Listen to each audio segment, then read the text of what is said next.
থাকো। গোবিন্দ আমার ভক্তকে উপরে রাখার জন্য দেখুন জয়দেবের মূর্তি ধারণ করে পদ্মাবতীকে বলছে, পদ্মা আমি আর গঙ্গা স্নান করতে যেও ফিরে আসলাম, ওই শ্লোকের কথা আমার মনে পড়ে গেছে, শ্লোকটি লিখতে হবে, তুমি আমায় ঘরের জলে স্নান করিয়ে দাও। পদ্মাবতীর কত সৌভাগ্য, তিনি গোবিন্দকে নিজে হাতে স্নান করিয়েছেন। পুণ্যবতী স্ত্রী থাকা যে কত সৌভাগ্যের, তা এদের মতো সতী নারীর কাছ থেকে বোঝা যায়। স্নান করানোর পরে পদ্মাবতী বলল যে স্বামী আপনি গীত গোবিন্দ লিখুন, আমি প্রভুর সেবা দিয়ে আসি। জয়দেব বললেন, আজকে আর গোবিন্দর সেবা দিয়ে কাজ নেই, তুমি আমায় সেবা দাও, আমার খুব খিদে লেগেছে।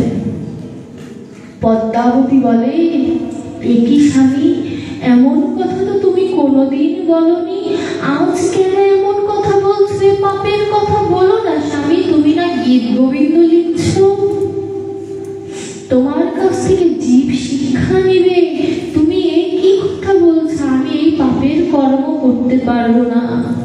জয়দেব বলল, স্বামীর আদেশ পালন করা স্ত্রীর কর্তব্য। বিপদে ফালিয়ে দিলেন। তো পদ্মাবতী বাধ্য হয়ে জয়দেবকে সেবা দিলেন, জয়দেব রূপী গোবিন্দকে সেবা দিলেন। এবার জয়দেব গোবিন্দ মন্দিরে গিয়ে নিজে হাতে গীত গোবিন্দ লিখলেন। গীত গোবিন্দের এই একটি মাত্র কথা গোবিন্দের নিজের লেখা। তিনি লিখলেন, রাধারানীর চরণ সদা আমার মাথায় থাকে, ভক্ত চরণ সদা আমার মাথায় থাকে, ভক্ত চরণ সদাই আমার মাথায় থাকে। বারে বারে লিখছে কথাটি, কারণ এই কথাটি চিরতরে সত্য কথা। এই কথা লিখে জয়দেব, যে সত্যিকারে জয়দেব সে গঙ্গা স্নান করে এসেছে, এসে দেখে দরজা বন্ধ, গৃহ দরজা বন্ধ। তিনি ডাকছেন, পদ্মা, পদ্মা দরজা খুলো। পদ্মা বলছে, কি তুমি তো আমার স্বামী নও, আমার স্বামী তো গৃহে, তুমি কি, তুমি ছদ্মবেশ ধারণ করে এসেছো? দেখুন, সতীও প্রভুকে পেলে তার সতীত্ব ভুলে যায়, জ্ঞানী তার জ্ঞান ভুলে যায় প্রভুকে পেলে, যোগী তার যোগ সাধনা পেলে ভুলে যায় সকল কিছু। তার প্রমাণ পদ্মাবতী, তিনি তার স্বামীকে পর্যন্ত চিনতে পারেনি, সেবা দিল, স্নান করালো। জয়দেব দরজাটা খুললো, খুলে দেখে তার স্ত্রী সেবা নিচ্ছে।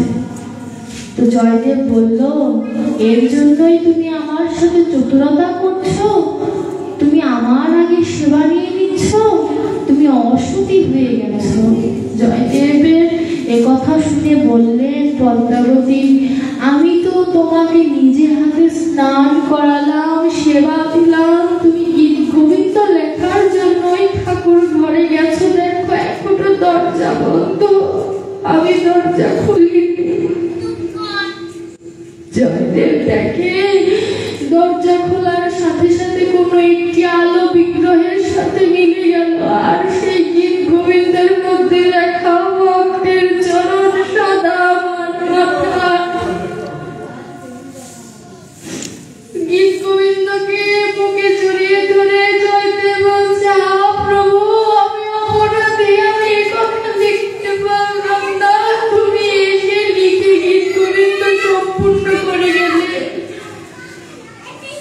পদ্মাবতীকে বলছে, পদ্মা তুমি আমার সামনে দাঁড়াও, আমি তোমার চরণ জড়িয়ে ধরে একটু কাঁদি, তুমি আর মতো স্ত্রী পেয়ে আমি ভাগ্যবান, আমি গীত গোবিন্দ লিখে কত সাধনা করলাম, আর তুমি বিনা সাধনায় প্রভুকে স্নান করানোর সৌভাগ্য, তাকে সেবা দেওয়ার সৌভাগ্য পেলে।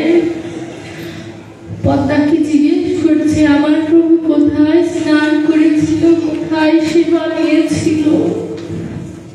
পদ্মা জায়গা দেখিয়ে দিলেন। করছে আর বলছে, জগৎজীব তোমরা দেখে নাও, আমার প্রভু কত দয়ার সাগর, তিনি তার ভক্তকে কত উঠে রেখেছে।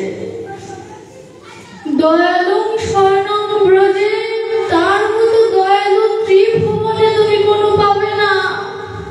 তিনি এতটা দয়ালু, যদি কাউকে ডাকতে হয় তাকে ডাকো, তাকে ডাকলে সে ডাক বিফলে কোনোদিন যাবে না। তিনি এত করুণাময়, করুণার সাগর।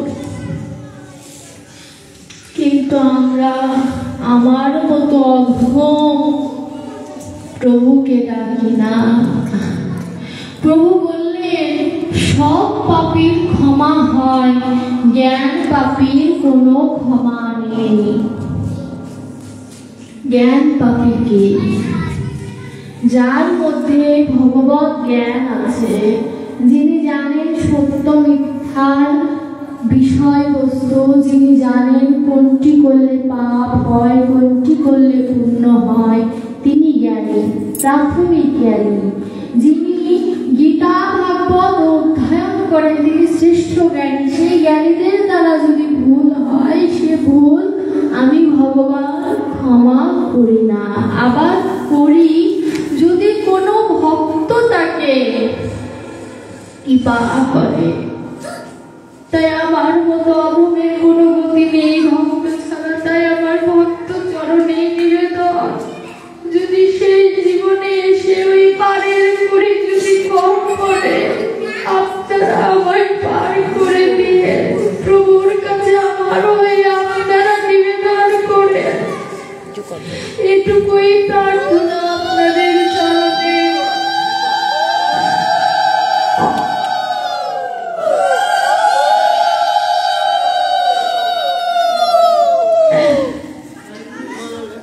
ভগবান আমার করুণার সাগর, তার উদাহরণ এত এত বেশি, যা বলে শেষ করা যাবে না। প্রভু আমার এতটা করুণাময়, তিনি তার ভক্তকে এত ভালোবাসে যে সব কিছু ত্যাগ করে তার শরণাপন্ন হন। তিনি কখনো তাকে উদ্ধার করবেন না এই কথা বলেন না। হয়তো দেরিতে করতে পারে, কিন্তু করবে না এই কথাটি বলে না। কেন বলে না? কারণ ভগবান ভক্তকে এতটা ভালোবাসে যে তাকে উদ্ধার করবে না এই কথা যদি বলে, ভক্ত হৃদয়ে আঘাত পাবে। আর আঘাত, ভক্ত যদি তার আঘাত পায়, তাহলে তার ভগবত থাকবে না। আর এই ভগবত তো তখনই থাকবে যখন তার মধ্যে ভক্ত প্রতি প্রিয় ভালোবাসা থাকবে। এর জন্য যারা ভক্ত, তারা কখনো দুঃখে দুঃখী, সুখে সুখী হন না। তারা ত্রিগুণাতীত, তাদের মধ্যে শতরজ কাজ করে না। তারা সবকিছুতে একই সমভাব, তাদের সমজ্ঞান। তাদের মধ্যে কোনো ইন্দ্রিয় বিকার নেই, মোহ, লোভ, লালসা, ক্ষোভ কিছু নেই। মোহ, লোভ, লালসা থাকলে কোনোদিন গোবিন্দকে পাওয়া যায় না। রঘুনাথ দাস গোস্বামী, স্বরগোস্বামীর মধ্যে একজন, তৎকালীন সময়ে 20 লক্ষ টাকা মাসিক বেতন পেতেন, স্বর্ণ মুদ্রা। তিনি শেষ জীবনে তার জীবনের করুণ কাহিনী শুনিয়ে আশ্চর্য হয়ে যাওয়ার মতো, আশ্চর্য হয়ে যাওয়ার মতো। তিনি আনন্দবাজারের পরিত্যক্ত যে ভোগের প্রসাদ, সেই পরিত্যক্ত প্রসাদ তিনি ধৌত করে লবণ দিয়ে সেটি আস্বাদন করতেন, সেবন করতেন। একদিন গৌরাঙ্গ মহাপ্রভু তার কাছে গিয়ে জিজ্ঞেস করে, রঘুনাথ তুমি কি সেবা নিচ্ছ? আমায় সেবা দিবে না? রঘুনাথ বলে, প্রভু আমি যা সেবা নিচ্ছি তা তোমার সেবা আমি কি করে দিই? এ তো পচা গলা খাবার। ভক্তের কাছে প্রভু প্রসাদ কারি কারি খায়, অভক্তের দিকে প্রভু কভু নাহি যায়। রঘুনাথ দাস তার প্রমাণ। এই যে রঘুনাথ দাস পরিত্যক্ত প্রসাদ সেবা নিচ্ছিলেন, তার মধ্যে একটি ভক্তি ছিল। এই ভক্তির কাঙাল আমার ভগবান। আসলে ভগবানের কথা অমৃত, অমৃত ভাণ্ড, যা কোনোদিন শেষ হবার নয়। তার এত উদাহরণ রয়েছে, যা পরীক্ষিত মহারাজকে 7 দিন সুখদেব গোস্বামী বলার পরেও বলেছিল আরো সময় থাকলে আরো বলতাম। এত বৃহৎ, যা বলে শেষ করা যাবে না। বর্তমানে 14,000 শ্লোক পাওয়া যায়, কিন্তু উপাখ্যানে আছে 18,000 শ্লোক ছিল, তার মধ্যে 4,000 শ্লোক এখন হারিয়ে গেছে। যাই হোক, ভগবানের অশেষ দয়া আমাদের এই ভাগবত দিয়েছে। ভাগবতে প্রবেশ করার আগে কত সময় কেটে গেছে, কোথা দিয়ে বলার উপায় নয়। আপনাদের সবার চরণগুলি মাথায় নিয়ে আমি ভাগবতের 10ম অধ্যায়ে প্রবেশ